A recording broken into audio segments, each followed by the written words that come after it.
ఏపీలో ఎన్నికల ఫలితాలపై మాజీ మంత్రి కొడాలి నాని సంచలన వ్యాఖ్యలు చేశారు. శకుని పాచికలు వేసినట్టుగా టీడీపీ, జనసేన, బీజేపీకి కావలసినట్టుగా పాచికలు పడ్డాయని ఆయన ఆరోపించారు. ఢిల్లీ నుంచి పాచికలు వేసినట్టుగా ఉందని, ఈవీఎంలపై తమ పార్టీ అభిప్రాయం అదేనన్నారు. మంచి చేశాం, అయినా ఎందుకు ఓడిపోయామో అర్థం కాలేదని వ్యాఖ్యానించారు. ఏది ఏమైనా కార్యకర్తలకు అండగా ఉండాలని జగన్ చెప్పారని, ఆ మేరకు ముందుకు వెళ్తామని కొడాలి నాని తెలిపారు. 1.30 కోట్ల ప్రజలు ఓట్లు వేశారని, వాళ్ళని కాపాడుకోవలసిన బాధ్యత మాపై ఉందని ఆయన అన్నారు. కూటమి ప్రభుత్వానికి 6 నెలల సమయం ఇద్దామని జగన్ చెప్పినట్లు కొడాలి నాని తెలిపారు. చంద్రబాబు ఇచ్చిన హామీలు అమలు చేయడని, ప్రతి మహిళకు 1500 రూపాయలు ఎప్పుడిస్తారు, 20 లక్షల నిరుద్యోగులకు నిరుద్యోగ భృతి ఎప్పటి నుంచి ఇస్తారని ఆయన ప్రశ్నించారు. ఇచ్చిన హామీలు పక్కా దారి పట్టించడానికి పోలవరం, అమరావతి అంటూ చంద్రబాబు తిరుగుతున్నాడని కొడాలి నాని ఆరోపించారు. ప్రతి మహిళకి 1500 పెన్షన్ ఇస్తా అన్నాడు. రేపు 1వ తారీఖు ఇస్తున్నాడా? దాని గురించి మాట్లాడట్లా. 3 గ్యాస్ సిలిండర్లు ఇస్తా అని చెప్పాడు. దాని గురించి మాట్లాడట్లా. బస్సుల గురించి మాట్లాడట్లా. అదేవిధంగా బీసీ కానీ, ఎస్సీ కానీ, ఎస్టీ కానీ వర్గాలకి 50 సంవత్సరాలు దాటిన వాళ్ళకి పెన్షన్ ఇస్తానని చెప్పాడు సూపర్ 6లో.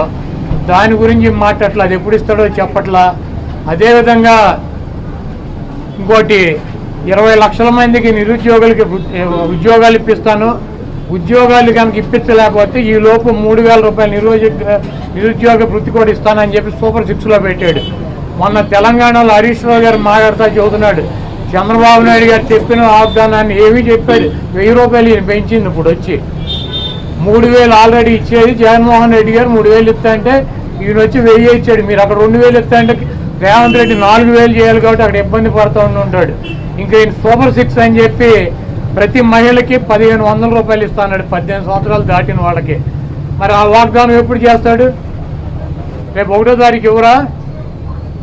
కాబట్టి తెలుగుదేశం పార్టీ ఆయన ఇచ్చినటువంటి వాగ్దానాలను, చంద్రబాబు నాయుడు చేసినటువంటి వాగ్దానాలని పక్కదారి పట్టించడానికి ఊరికినే నిన్నేమో పోలవరం వెళ్ళి వచ్చాడు సోమవారం, మళ్ళీ గురువారం ఏమో అమరావతి వెళ్ళి వచ్చి అక్కడ ఎన్ని తిరిగి ఈయన కాలక్షేపం కబుర్లు, కాలక్షేపం మాటలు, ఊరికినే ఆయన వెళ్ళి అటు ఇటు తిరిగి రావటం తప్పించి ఎప్పుడు నువ్వు సూపర్ 6 అమలు చేస్తున్నావు స్పష్టంగా చెప్పాలని చెప్పి మేము డిమాండ్ చేస్తున్నాం. ఇప్పుడు ఇది ప్రజాస్వామ్య దేశం. ఎవరిని టార్గెట్ చేసుకున్నప్పుడు నేను పోయినంత మాత్రాన నన్ను టార్గెట్ చేస్తే వైఎస్ఆర్ కాంగ్రెస్ పార్టీ ఏం ఆగదు. జగన్మోహన్ రెడ్డి గారు ఇంటికి కూడా వీళ్ళు ఏం పీకలేరు. నన్ను కాదు, జగన్మోహన్ రెడ్డి గారిని టార్గెట్ చేస్తారు. ఇక్కడ మీరున్న సెక్యూరిటీ అంతా తీసేసి, గన్మెన్లను తీసేసి, ఇంకా 15 రోజులు ఎలక్షన్ జరగలేదు, కమిటీ సిఫార్సులు రాలేదు, ఇక్కడ మొత్తం అంతా కూడా సెక్యూరిటీ తీసేశారు కదా. తీసేసి ఎల్లో మీడియా కెమెరాలు పట్టుకొచ్చి జగన్మోహన్ రెడ్డి గారి ఇంట్లోకి ఎట్టెళ్ళాలి, గోడదు ఎట్టెళ్ళాలి, ఇవన్నీ కూడా వాళ్ళే చూపిస్తున్నారు. కాబట్టి ఇక్కడ టార్గెట్ ఎవడు దొరికితే ఆ టార్గెట్. ఇటువంటి వాటికి భయపడే ప్రసక్తి లేదు.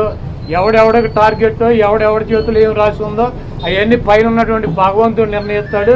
ఎవరి టార్గెట్లు ఎవరికి ఏమవుతుందో చూద్దాం రాబోయే రోజుల్లో. అదేవిధంగా ఋషికొండలో కట్టినటువంటి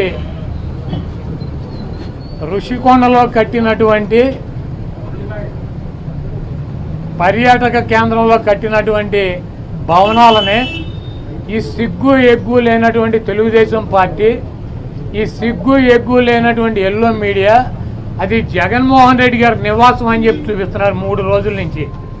వెళ్ళి జగన్మోహన్ రెడ్డి గారు అక్కడ నివాసం ఉన్నాడా?